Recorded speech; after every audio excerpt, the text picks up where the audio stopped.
second round of the 2015 JDC West debate competition. At this point, we wish to remind all those in attendance that audience participation in debate is prohibited. Light support is permitted in the form of tapping on the table. The wrestling form is tapping with the fingers while resting the heel of the hand on the table. Like that.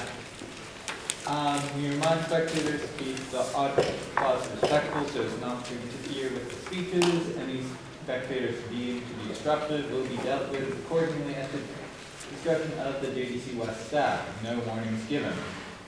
Please remain seated until the round has concluded, and the competitors have exit the room. Do not use cell phones or electronic devices at any point during the debate. Time will be kept by the official timekeeper, this guy. The start and end of protected time, as well as the beginning of the 2-minute rebuttals from the leader of opposition, will be indicated by a slap on the table. The end of each speech will be indicated by 2 slaps on the desk with no grace period. A time card will be shown to indicate 30 seconds remaining, and the final 10 seconds will be counted down with the arm gesture. This one. Okay. Sure. I will be the Speaker of the House, and I will direct the proceeding. So without further ado, I now call to order this round will feature Team L debating for the side of government versus Team I debating for the side of opposition. On the resolution before you, be it resolved that this House would ban the purchase of urban, non-new residential real estate by foreign investors. I will now call upon the Prime Minister to begin the reading.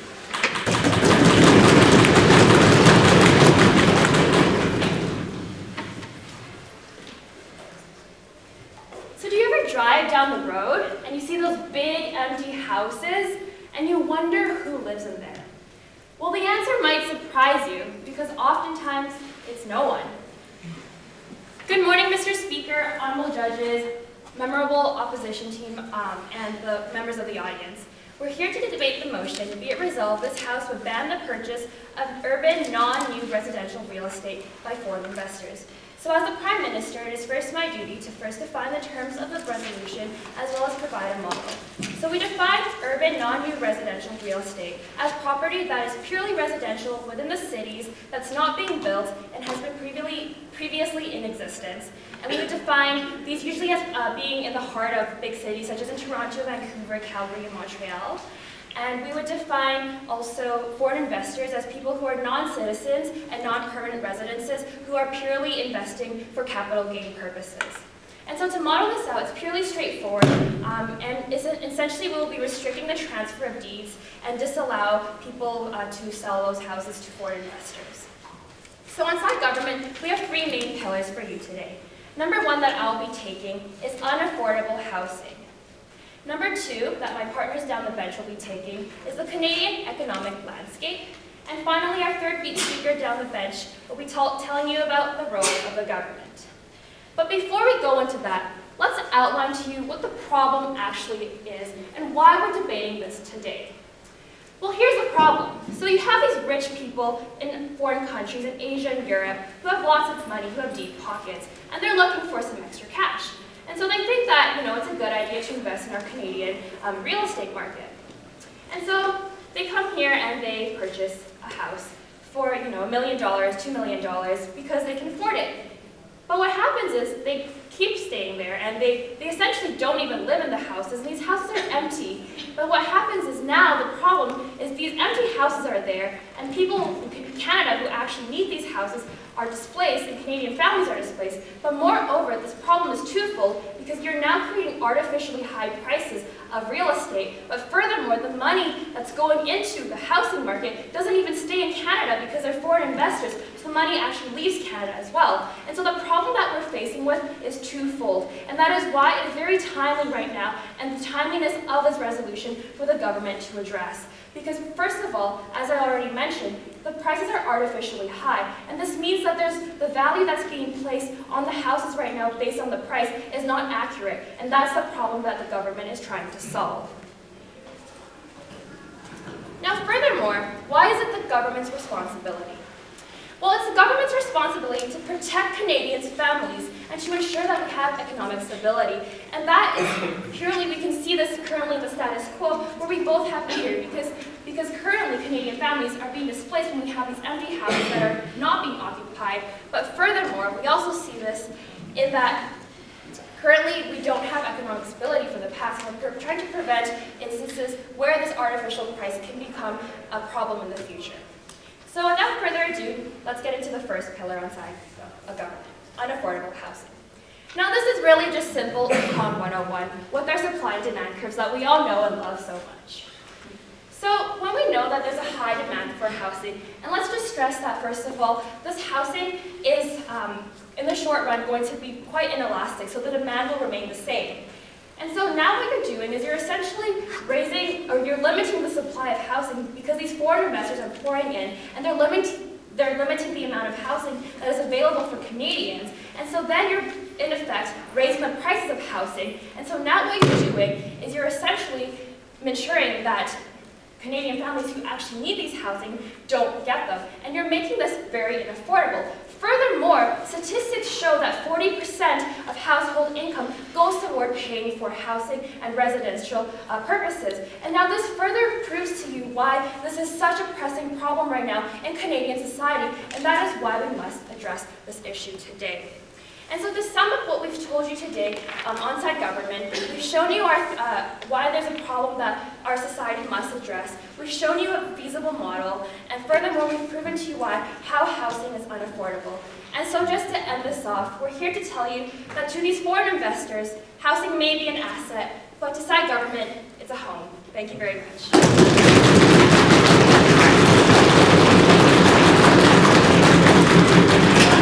I now call the first member of opposition to the podium.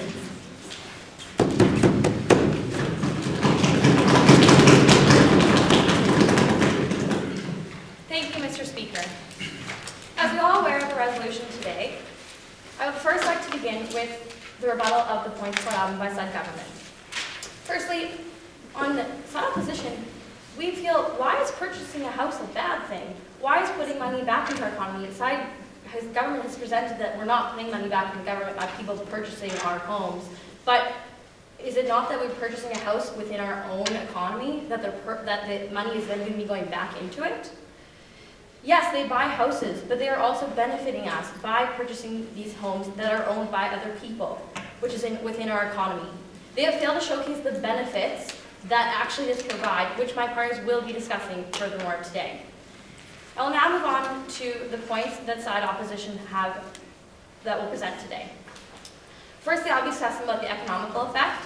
My partners will then be going into the societal and environmental effects, and lastly, the ethical and international business. I will now talk to you about the economical effects.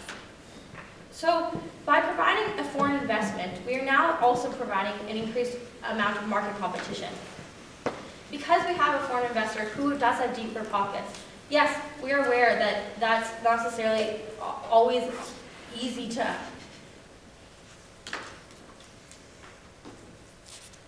By increasing market competition, we're able to have a more efficient form of a market structure. By having a foreign investment who have higher capital amounts, they are able to push our own housing industry and their own companies, as well as individuals within the Canadian system, to provide more of an opportunity to breed innovation and lower prices. We're making it more beneficial to the Canadian market because of larger amounts of capital that are going into it. When we look at something such as the global financial crisis, that lowered competition and it increased protectionism, we are restricting our resources and our capital. By having foreign investors who are able to purchase homes and residential areas within urban cities, we are allowing them the opportunity to increase our overall market and also to be able to give the opportunity to our own Canadian companies, our own Canadian companies as well as individuals to also bid and also have the opportunity. So we just want to stress again once the importance of competition that these foreign investors allow. I'll now move on to the idea within the economic context of opportunities. If we have a loss of foreign investors and we limit their ability to come into our own economy and our own marketplace, We are also potentially causing ideas of political relation problems and backlash in that respect. Government is hindering our economy by having vacant properties, and we understand that, but by suggesting that foreign investors aren't able to purchase homes that are already expensive and saying that it's better that they just sit there and we should just wait until someone in Canada is able to purchase them, that's not solving the problem either. We on-site opposition believe that government is really forcing us a losing opportunity. They're not providing opportunities for Canadians. We're not saying that, no thank you. We're not saying that our own individuals as well as companies should no longer be considered in buying residential properties in specific regards, but if no one's purchasing them, what is the issue of not having a foreign investor do the same? Realistically here, what is the overall benefit to Canada by not allowing these foreign investors? No thank you. Canadian government supports property ownership. Should a restrict development of these non-new residential residential centers, it goes against the idea that we as a Canadian government pride ourselves on. No thank you. Therefore, we can't just keep building new things and giving foreign investors the opportunity to buy property to then build upon when we can be revitalizing our old properties. Because these individuals have deeper pockets, they're able to revitalize our homes, which then also has a greater benefit to our society. Therefore, as suggested by side opposition today, it's really putting a strain on our economy by not allowing foreign investors. It's not providing more of an opportunity, no thank you, or any type of benefit realistically. What the question is today, how is this benefiting Canada? How is this benefiting our citizens? From a business perspective, limiting competition and opportunities just doesn't make sense. By not allowing a foreign investor who does have deeper pockets, no thank you, the opportunity to purchase homes in Canada, no thank you, that is making it so that we're not necessarily being put in a good position, and we want to breed, no thank you. Our aim is to achieve the highest value for our product, and in this case it is urban real estate. From a business standpoint as well as a governmental standpoint, no thank you. From a business standpoint as well as a governmental standpoint, this is not helping us. So therefore, why should we make it pass? Yes. How is restricting the access to housing and to homes for Canadians actually beneficial for Canadians, Mr. Speaker?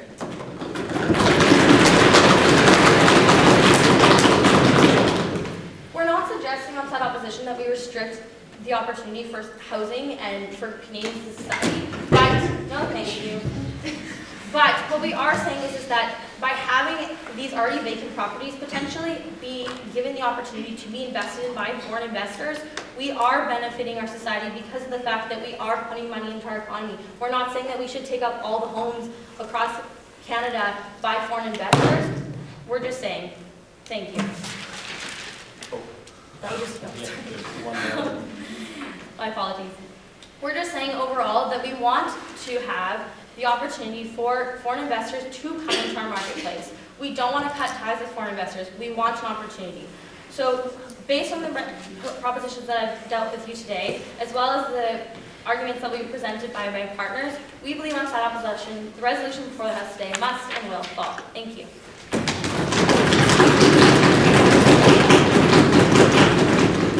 Thank you, first member of opposition. I now call the first member of government to the podium. Here.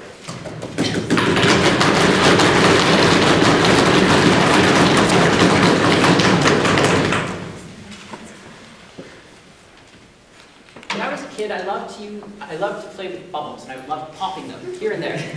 But one time, I tried to pop it with my tongue, and it ended up having a disgusting taste in my mouth.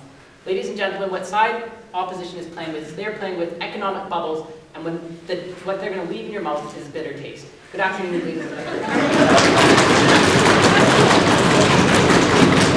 What I'm today is one thing, and that is the Canadian economic landscape, which currently has a housing bubble which is going to eventually burst and lead to catastrophic economic harms to Canadian consumers. But before we go into that, let's actually discuss what has been brought forward so far today from the other side of the House. So they came up here and asked this question: why is buying a house bad? It's bad when no one's using the house, because foreign investors are coming in, they're buying the houses and not using it, which means that those houses which could be housing Canadians aren't actually being used for Canadians, creating an artificially high price. This artificially high price by supply and demand means that there's a high demand and excess demand which cannot be met because there's a high price. I'll take you in a second. Second point. They talk about increased market competition and how that's better. But when you have these multi-millionaires from foreign countries who are trying to compete against Canadian investment companies and against Canadian consumers, that's really unfair. If you're a homeowner who wants to go out and buy a home and you're competing with some rich person from Asia, you have no chance. Yes? Mr. Speaker, would the government not agree that if there's such a shortage of houses as you would agree, as opposition is suggesting, why then when I go down the street there are so many houses up for sale? Okay, that's like the real estate market. That's how the real estate market works. People still buy and sell. But what we're saying is that there's a vast number. Let's talk about the average Canadian family in an urban city. Let's say it's a couple, and let's say they're earning $50,000 each, and a house costs $1 million. That's 10 years if they're paying nothing else that it would take just to buy a house. A house. One of your basic needs: food, shelter, and water. Like a house. That's fundamental to human existence. Actually, what we would say is that this increased market competition is bad for Canadian consumers because now they have to pay a higher price for a product that they need. They talked about the global financial crisis, and that was a bubble. That was a bubble, and when it popped, what eventually happened is there was huge problems all across the United States, which we're still recovering from, and I'll get into that a bit more later. No, thank you. They said that we're going to have less investors, and we don't necessarily think this is bad. Now, let's look at different types of investment. There's a couple types. The first type, let's say someone comes in and they invest in Canadian stock. Then that company invests that money and it creates jobs or other opportunities within Canada. When you have a non-new home, what you're essentially doing is they're coming in, they're buying an asset, but that asset is creating no value to the Canadian economy. We value investment when it actually benefits the Canadian economy. But when it creates absolutely no value, we don't want these investments in Canada. No, thank you. So, next we talked about how we should wait till someone comes in Canada to buy. There's tons of people in Canada who want to buy houses. They just can't because it's costing way too much.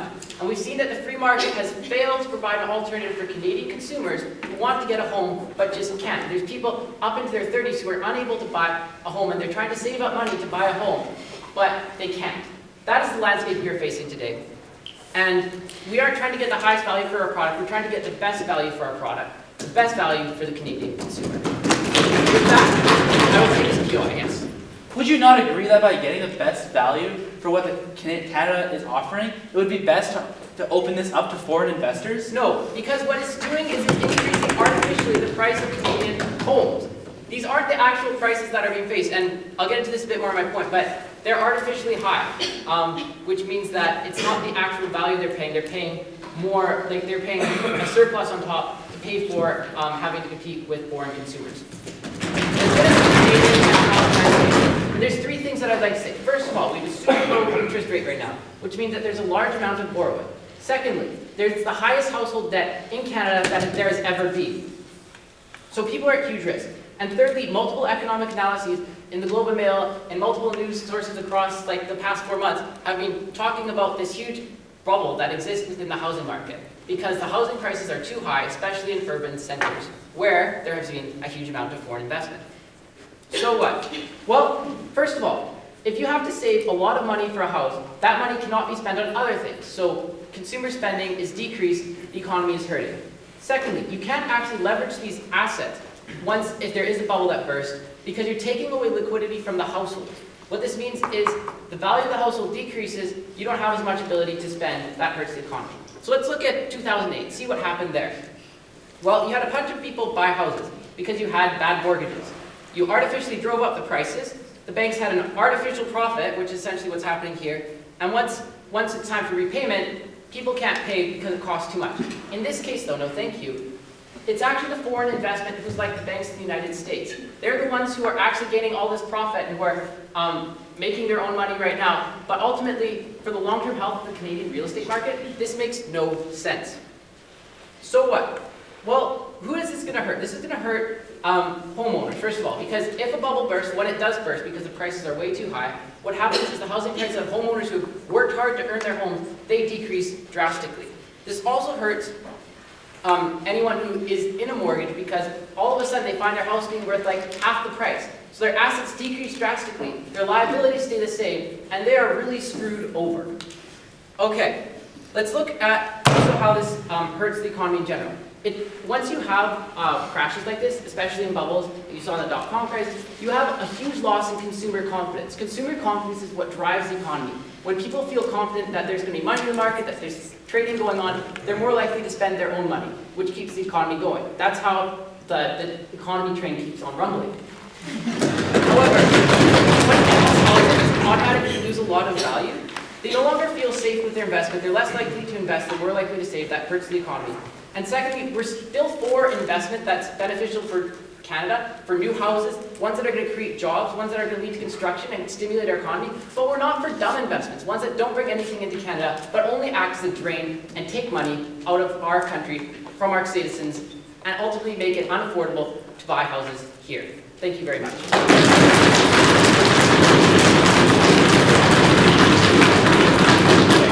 First member of government, I now call upon the second member of opposition to give a speech. Here you go.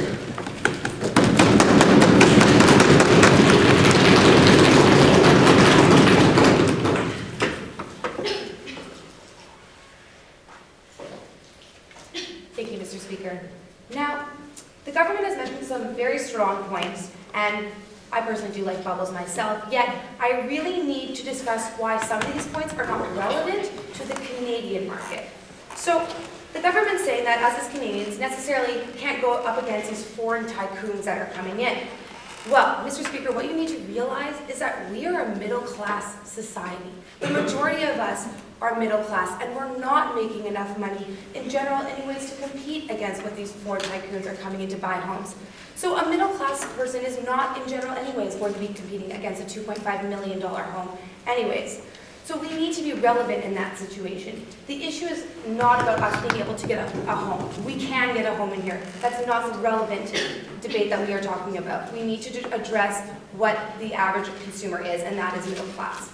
Also, the housing market bubble the housing market bubble was a global financial crisis. It wasn't caused by foreign direct investment, but rather banks and domestic investors. Just wanted to also add that in. No, thank you. What we need to understand, Mr. Speaker, at the end of the day, is our international business relations. And this is something that's very important as us as Canadians to keep this alive. If we wanted to make, let's say, a real estate investment with our close business partners, for example, let's say China, and in return then they wanted to then make a real estate business investment with us, how, and if we said no to them, yet they said yes to us, do you really think after we said no that they're really now going to want to be a friend with us anymore? No, thank you. We have just now sabotaged our own potential future gain and just gave China a bad taste in their mouth, thinking that we don't appreciate their business and our relationship. Why is it that we can go in there and do deals with them, but now all of a sudden they can't come into our country and do something with us and buy into us? So if we say no to them, why would they say yes to us? And this also will then lead to harsh political ramifications. At the end of the day, we're limiting our overall potential exchange and business relationships amongst many countries. We know at the end of the day, as Canada, we are very small and a little bit weaker compared to our fellow nations, and that's the harsh reality of it. Why would we risk losing exponential amounts of money for our economy and risk destroying any relationships in the future due to the fact that we don't want a couple of people to come in and buy a house that at the end of the day, I can't afford a $2 million house, and I probably will never be able to. Just one moment. We are a nation that strives for diversity. So why then would we set ourselves up to be frowned upon and ruin that bond that we have worked so hard to get within our nation? We are all sensitive to cultural discrimination at the end of the day. And at the end of the day, this resolution could come down to this matter. Yes? Mr. Speaker, isn't it the government's duty first and foremost to ensure the safety of all of its citizens, including access to shelter? 100%. But what we also need to realize is that we need to focus on the majority of what our nation is, and that's middle class. And we're not, at the end of the day, fighting for the most majority of us at $2.5 million house. That's what we need to understand. And thank you, Mr. Speaker. Member of the opposition, I will now call upon the second member of government to do his speech. You're here.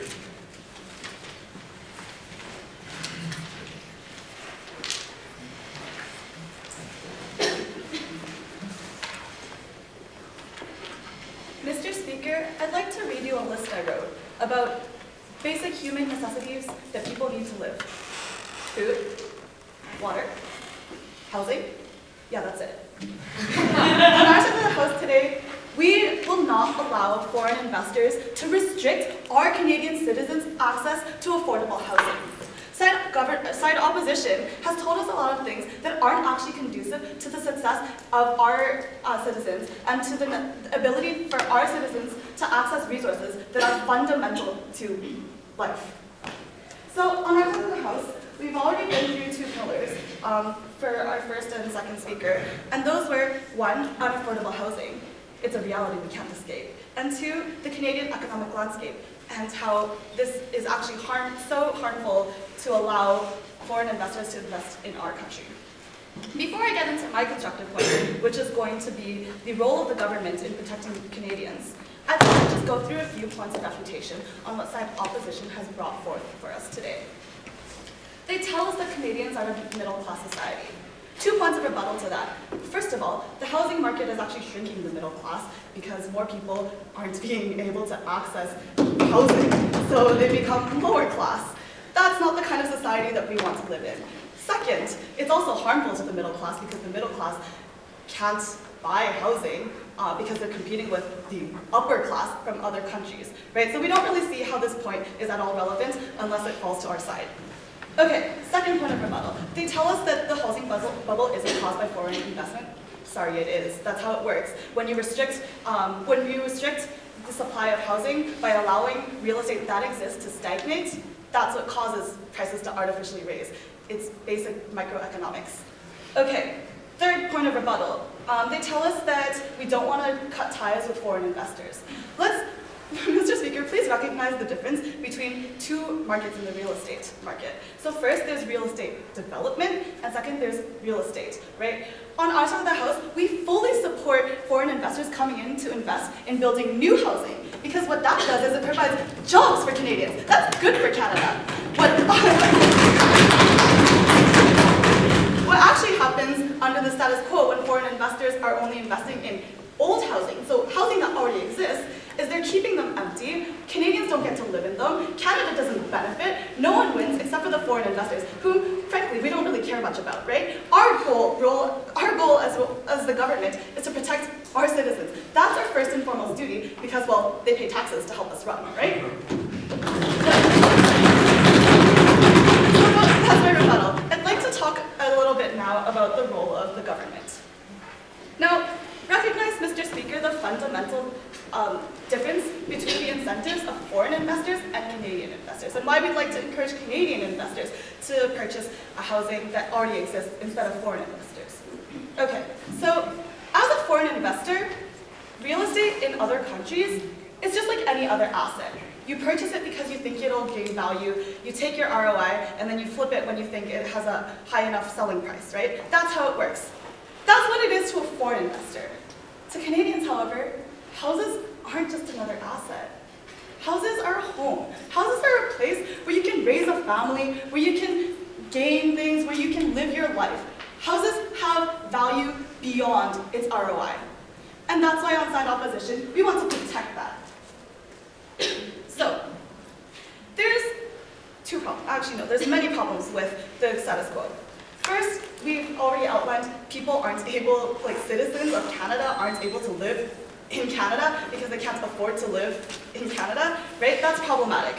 Second, we've told you already that housing is unaffordable. This is bad for our economy. I think my partner Daniel did an excellent job of showing you all the harms that arise when foreign investors are allowed to purchase, in high volumes, I might add, Canadian housing, because they can. So what the other problem is that profits reaped on these houses, right? The reason why it's so detrimental, specifically that foreign investors are investing in this, is twofold, right? So first, houses are empty. That's restricting access, by definition, to Canadians, because unlike stocks, right, you can just keep growing them forever, indefinitely, if you will. Bad idea, but it's possible. In terms of land, you can't just have infinite amounts of lands on which to build housing. There's limited space, right? Housing is a scarce resource. That's why it's important for us to make sure that the people that need it, Canadians, have access to it first and foremost before we start flipping it off to China, right? So that's a problem. So while Canadians are affected by the externalities of not being able to live in their own country, the profits that are earned on the value of the house increasing because all of these foreign people are buying these houses go out of Canada, they leave Canada, and they go to other countries. So at the end, it's lose-lose for Canadians, win indifferent for foreign investors. That's unfair, that is, and it feeds into this vicious cycle that keeps going, unless our government puts a stop to it right now, and that's what we're here to do. Okay, so who else is affected? Well, what about renters? What about people who now can't afford to buy housing and who will never be able to afford to buy housing because now for a one-bedroom studio, they're paying $1,000 a month, which is like maybe over 40% of their income. That's pretty unfair, right? We don't want our people to be limited to renting for the rest of their lives because, well, it's part of the Canadian dream, right? You have a house, you have a kid, maybe two, a dog even, a cat if you're a cat person, right? That's something that we fundamentally stand for, right? Not the cat part, but but we stand, it's protected time actually, you didn't offer me any POIs. But it is something that we want our Canadians to have, to not be pulled down by the weight of rent and actually to be brought up by the beauty of our economy, the beauty of our housing market, the beauty of our real estate, because why wouldn't you want to live in Canada? It's a pretty great place. And so on our side of the house, what have we told you? We've told you that it's important to have Canadians have access to their own houses. We've told you that foreign investors can still invest elsewhere so long as it benefits Canada. And we've told you that this motion must absolutely stand. Thank you.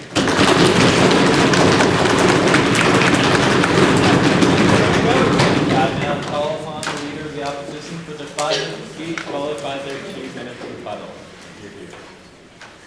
Thank you, Mr. Speaker. Let's play house for a moment, shall we? Let's buy a nice new house. And, let me take my wife in it, and I'll have 2 nice children, and I'll have a cat or a dog, perhaps. That's the Canadian dream.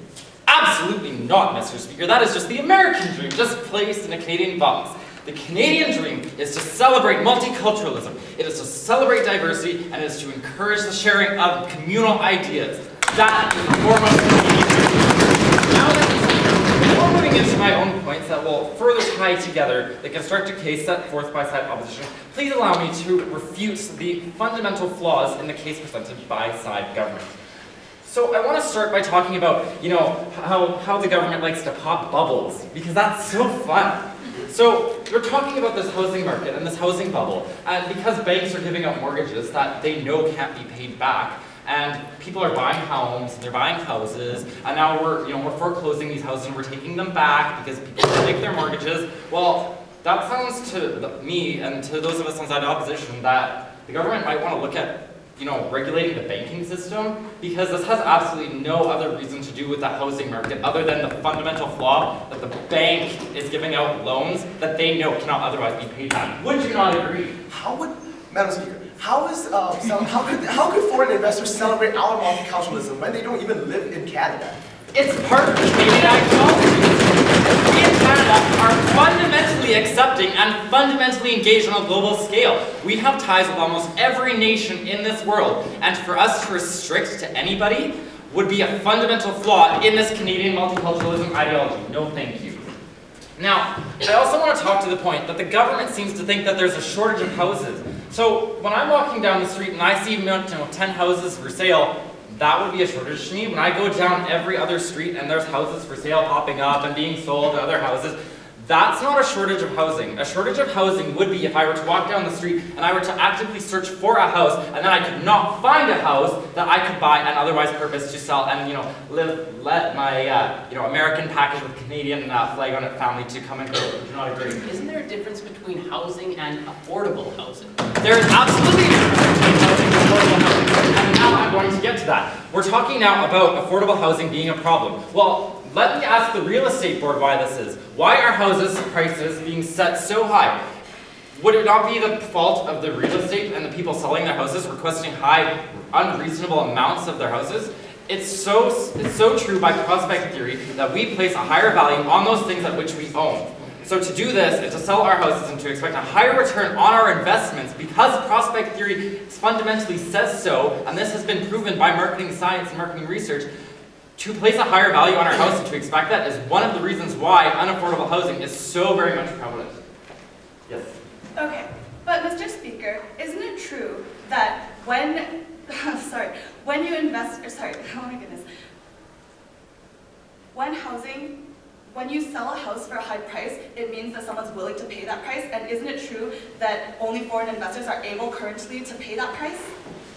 This seems to me, Mr. Speaker, that the government is thinking that freedom of the market, it is working itself out only because of foreign investors. So this is sort of irrelevant. I'm talking about the real estate boards of Canada and, the agents are setting prices and asking for hundreds of pounds because of their clients. But foreign investors coming in and purchasing these houses at these high prices is just perpetuating this issue insofar as we're setting up a market for housing that is fundamentally flawed by us. So if we are going to change this market, those of us in the opposition would strongly welcome these foreign investors to come and purchase these houses, repurpose these houses. And those of us on the side government have also demonstrated to us today that foreign investors are going to come and purchase these vacant properties and leave them there. However, those of us inside opposition would recommend and we would suggest that foreign investors are going to come in, purchase these houses, and use them as an active asset. Would we not suggest that would be the purpose of a foreign investment? Purchase an asset and use it to get the full extent of your profit and return on that asset. I'm not going to spend money on houses in China and just let them sit there and not get a return on my investment. How stupid of an investment would that be, Mr. Speaker, as the government obviously pointed out. Now, I'm going to move into my own constructive case, which talks a lot about this fundamental flaw in the government's case, purchasing an asset and letting it sit there. The proposal before the House today, if it were to fall, would allow so much opportunity for revitalization. I mean, looking at some of the cities in Winnipeg, some of these urban centers, Winnipeg, Toronto, Vancouver, what have you, so much infrastructure is crumbling.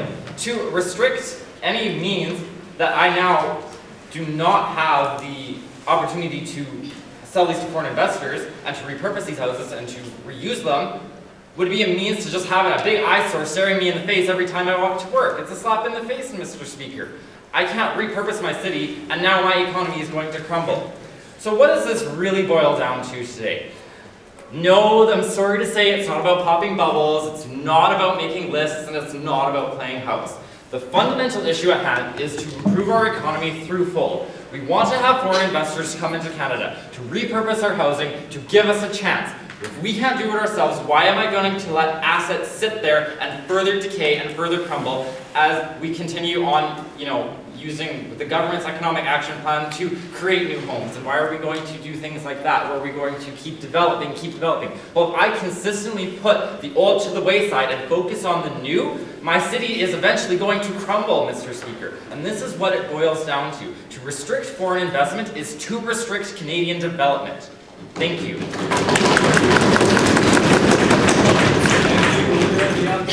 I now call the Prime Minister for their 2-minute rebuttal.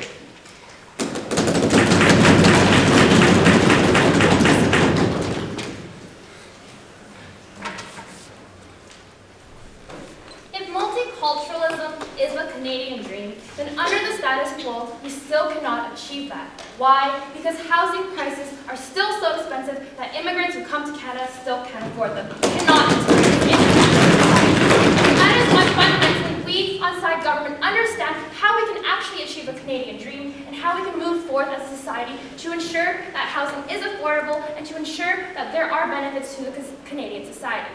And so in the last 2 minutes of this really heated debate, I'd like to summarize this round by bringing forth 2 main themes. Number 1, the benefit to Canada, and number 2, the economic impact. So number 1, let's talk about what they said. So side opposition came up here and told you that, well, there's a plethora of houses out there. If we've seen, houses for sale on the roads. Well, that's the problem, Madam Speaker. The problem is there are tons of houses out there that are empty, and there are tons of houses that are being sold, but the prices are so high that no one can afford them. That's the problem we tackle, because we understand that because these foreign investors drive up the price so high that the prices become artificial and do not reflect the true value of the property, that becomes extremely problematic and is something that can cause extreme detrimental harms to our economy and to our society. So furthermore, the major point on side opposition is that we'll be losing our international engagement, losing opportunities with other countries in the world. Now, this is a point that's already been addressed by my partner, Yuna, but furthermore, we're not closing the door entirely to foreign investment. We are still welcoming foreign development, and we're still welcoming all these things. This is something that we simply must agree on, that we must protect our Canadian society first. And that is why, under both benefit to Canada and under both economic impact, side government wins. And so to really tell you what the heart of this debate is, we believe that housing is not just an asset. It's a home. It's our Canadian dream. Thank you very much.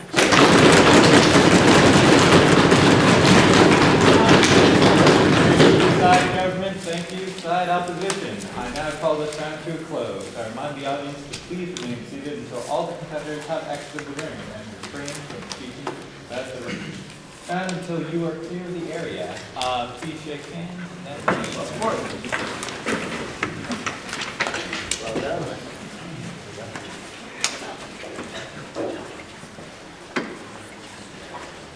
Thank you so much. Thank you, Mr. Speaker. Thank you very much. Yes. Thank you.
This was much better debate than the other ones. It was more close. I thought that was close. Yeah, it was sorry. Yeah, no, I I think think, it was a turn. yeah, I, no, as in like they had, at least there was some sort of substantial. All right, so people will be coming in again in 6 minutes, but then you'll have another 10 minutes after that until the next round starts. Mine was government.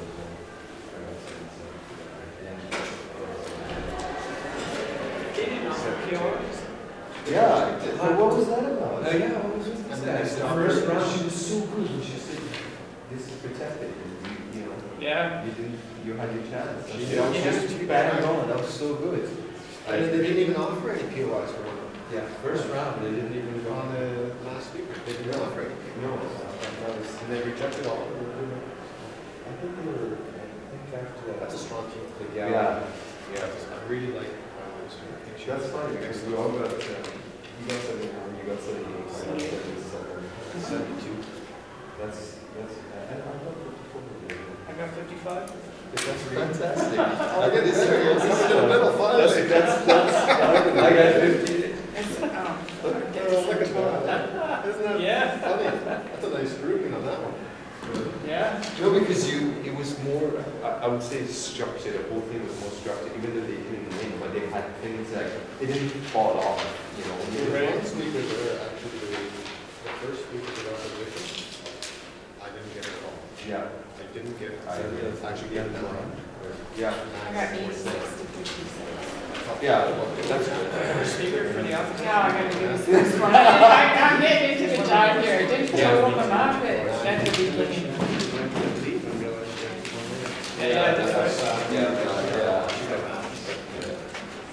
I'm glad that it's, I have some confirmation. That's my resource. I mean, they tried, right? It's good that they tried. Yeah. They were clearly had some serious training. I think it was obvious. And just the little bit. Theatrics, yeah, they would come forward, yeah. Yeah, it's good.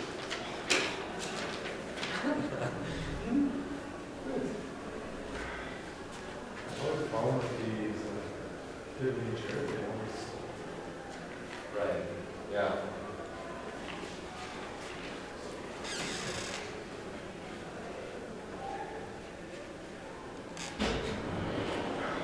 It'd be really interesting to see where they can go.